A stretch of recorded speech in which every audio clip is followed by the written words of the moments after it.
ನಾನು ಮುಗಿತು ಅವಾಗ ಈ ತಿಂಗಳು 7ನೇ ತಾರೀಕು ನಿಮ್ಮದೇ ಹೆಸರಿತ್ತು ನಾ ಕರಿಬೇಕಂದ್ರೆ ಗದ್ದಲ ಆಯ್ತು. ಏನು ಮಾಡಿ ನಾನು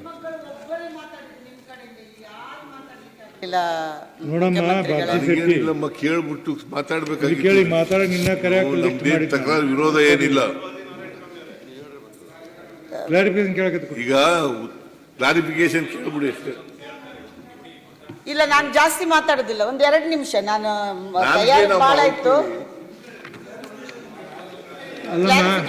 ಕ್ಲಾರಿಫಿಕೇಶನ್ ಮಾತ್ರ 1-2. ಕ್ಲಾರಿಫಿಕೇಶನ್ ಕೇಳಬೇಕು ದಯಮಾಡಿ. ಕ್ಲಾರಿಫಿಕೇಶನ್ ಅಂದ್ರೆ ಇಲ್ಲಾಂದ್ರೆ ಎಲ್ಲರಿಗೂ ಅವಕಾಶ ಕೊಡಬೇಕು. ಮಾತಾಡಿ 29 ಜನ ಕೊಟ್ಟಿದ್ದಾರೆ. 20 ನಿಮಿಷ ನೋಡ್ರಿ.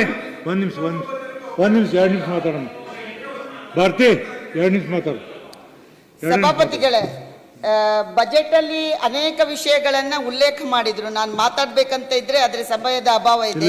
ನಮ್ಮ ಮುಖ್ಯಮಂತ್ರಿಗಳು ಬಂದಿದ್ದಾರೆ, ಅವರು ಅದರಲ್ಲಿ ಬರ್ದಿದ್ದಾರೆ, ನಮ್ಮ ಕೈ ಬುಟ್ಟಿಯಲ್ಲಿ ಸಿಡಿಲ ಗೂಡಿಹುದು, ಹುಡುಕಿ ನೋಡಿದರಲ್ಲಿ ಸುಮದ ಬೀಡಿಹುದು ಅಂತ ಕುವೆಂಪು ಅವರನ್ನು ಉಲ್ಲೇಖ ಮಾಡಿದರು. ನಾನು ಬಹಳಷ್ಟು ಪುಸ್ತಕವನ್ನು ಓದಿದೆ. ನಾನು ಈ ಬಜೆಟ್ ಪುಸ್ತಕವನ್ನು ಓದುವಾಗ ನನಗನಿಸಿದ್ದು, ನನ್ನ ಕೈಯಲ್ಲಿ ಈ ಬುಟ್ಟಿಯಲ್ಲಿ ಸಿಡಿಲ ಬೀಡಿಹುದು, ಹುಡುಕಿ ನೋಡಿದರಲ್ಲಿ ಸುಮದ ಗೂಡಿಹುದು. ಅಂದರೆ ಒಳ್ಳೆಯದು ಇದೆ, ಕೆಟ್ಟದು ಇದೆ ಅಂತ. ಅದನ್ನೆಲ್ಲವನ್ನು ಉಲ್ಲೇಖ ಮಾಡಲಿಕ್ಕೆ ನಾನು ಹೋಗುದಿಲ್ಲ.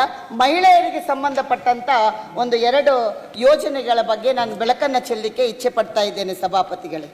ಇಲ್ಲಿ ನಾನು ಮೊದಲನೇದಾಗಿ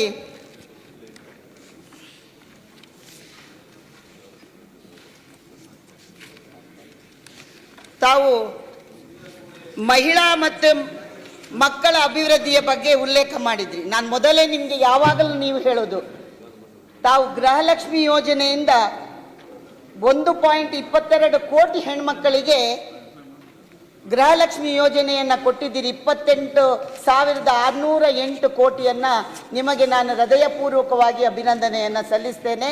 ನಾನು ನೀವು ಕೊಟ್ಟ ಗೃಹಲಕ್ಷ್ಮಿಯ ಬಗ್ಗೆ ಸ್ವಾಗತವನ್ನು ಕೂಡ ಮಾಡ್ತಾ ಇದ್ದೇನೆ. ಹಾಗೆ ಮೇಲ್ಗಡೆ ನೀವು ಅಂಬೇಡ್ಕರ್ ಒಂದು ವಾಕ್ಯವನ್ನು ಉಲ್ಲೇಖ ಮಾಡಿದ್ದೀರಿ. ರಾಷ್ಟ್ರವು ತನ್ನ ಅರ್ಧದಷ್ಟು ಮಹಿಳೆಯರನ್ನು ಆರ್ಥಿಕವಾಗಿ ನಿಷ್ಕ್ರಿಯವಾಗಿಸಿ ಅಭಿವೃದ್ಧಿ ಸಾಧಿಸಲು ಸಾಧ್ಯವಿಲ್ಲ. ಅವರನ್ನು ಆರ್ಥಿಕವಾಗಿ ಸ್ವತಂತ್ರನಾಗಿಸದೆ ಮಾಡುವ ಎಲ್ಲ ಅಭಿವೃದ್ಧಿ ಮಾದರಿಗಳು ಕೂಡ ಟೊಳ್ಳಾಗಿರ್ತದೆ ಅಂತ ಅದನ್ನು ಉಲ್ಲೇಖ ಮಾಡಿದ್ರಿ. ನೀವು ಚಾಕ್ಲೇಟ್ ಕೊಟ್ರಿ, ಗೃಹಲಕ್ಷ್ಮಿ, ಶಕ್ತಿ ಯೋಜನೆ, ಈ ಎಲ್ಲ ಯೋಜನೆಗಳನ್ನು ಹೆಣ್ಮಕ್ಳಿಗೆ ಕೊಟ್ರಿ. ಅದೇ ರೀತಿ ಮಹಿಳಾ ಸಬಲೀಕರಣ ಮಾಡಬೇಕಾಗಿದೆ. ಮೀನು ಕೊಡುವುದಲ್ಲ, ಮೀನು ಹಿಡಿದು ಮೀನು ತಿನ್ನುವುದನ್ನು ನಾವು ಕಲಿಸಿಕೊಡ್ಬೇಕು. ನೀವು ಕೆಲವು ಯೋಜನೆಗಳನ್ನು ಕೊಟ್ಟಿದ್ದೀರಿ. ಎಲ್ಲಿ ಕೊಟ್ಟಿದ್ದೀರಿ ಅಂತ ಹೇಳಿದರೆ, ಈಗ ಪರಿಶಿಷ್ಟ ಜಾತಿ ಪರಿಶಿಷ್ಟ ಪಂಗಡಗಳಿಗೆ ಕೊಟ್ಟಿದ್ದೀರಿ. ಹಸುಗಳನ್ನು ತಗೊಳ್ಳಿಕ್ಕೆ 1.25 ಲಕ್ಷ ರೂಪಾಯಿ ಸಹಾಯಧನವನ್ನು ಕೊಡ್ತಾ ಇದ್ದೀರಿ. ಇನ್ನೊಂದು ಪರಿಶಿಷ್ಟ ಜಾತಿ ಪರಿಶಿಷ್ಟ ಪಂಗಡಗಳ ಮಹಿಳಾ ಸ್ವಸಹಾಯ ಸಂಘಗಳಿಗೆ 1 ಲಕ್ಷ ರೂಪಾಯಿ ಸಾಲ ಮತ್ತು 1.50 ಲಕ್ಷ ರೂಪಾಯಿ ಸಹಾಯಧನ, ಅದನ್ನು 2.50 ಲಕ್ಷ ರೂಪಾಯಿ ಸಾಲವನ್ನು ಕೊಡುವಂಥದ್ದು ವ್ಯವಸ್ಥೆ ಇದೆ.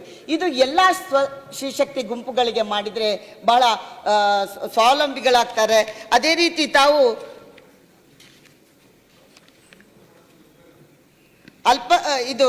ಅಲ್ಪಸಂಖ್ಯಾತರಿಗೆ ವಸತಿ, ಅದೇ ರೀತಿ ತಾವು ಇನ್ನೂ ಮಹಿಳಾ ಯೋಜನೆಗಳನ್ನು ಕೊಟ್ಟಿದ್ದೀರಿ ಸಭಾಪತಿಗಳೇ, ಕೊಟ್ಟಿದ್ದಾರೆ.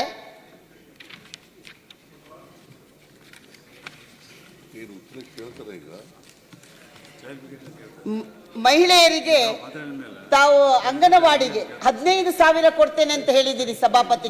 ಹೆಚ್ಚಿನ ವಿಡಿಯೋಗಳಿಗೆ ಪ್ರತಿಧ್ವನಿ ಯೂಟ್ಯೂಬ್ ಚಾನೆಲ್ ಸಬ್ಸ್ಕ್ರೈಬ್ ಮಾಡಿ, ಬೆಲ್ ಐಕಾನ್ ಕ್ಲಿಕ್ ಮಾಡಿ.